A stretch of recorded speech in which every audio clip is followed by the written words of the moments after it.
ও সুনামগঞ্জ সীমান্ত দিয়ে ৩৯ জনকে ঠেলে পাঠিয়েছে ভারতীয় সীমান্তরক্ষী বাহিনী বিএসএফ।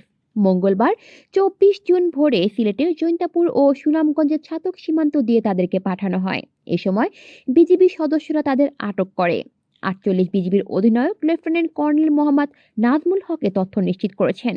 বিজিবি জানায়, মঙ্গলবার ভোরে সিলেটের জৈন্তাপুর উপজেলার মিনাটিলা সীমান্ত দিয়ে ১৯ জনকে ঠেলে পাঠায় বিএসএফ এর সদস্যরা। তাদের মধ্যে ৩টি পরিবারের নারী, পুরুষ ও শিশু রয়েছেন। তাদের সবার বাসা কুড়িগ্রাম জেলায়। অন্যদিকে সুনামগঞ্জ জেলার ছাতক উপজেলার নোয়াকাটা সীমান্ত দিয়ে আরও ২০ জনকে ঠেলে পাঠানো হয়। তাদের মধ্যে ৩টি পরিবারের নারী, পুরুষ ও শিশু রয়েছেন। তারাও বিজিবির হেফাজতে রয়েছে।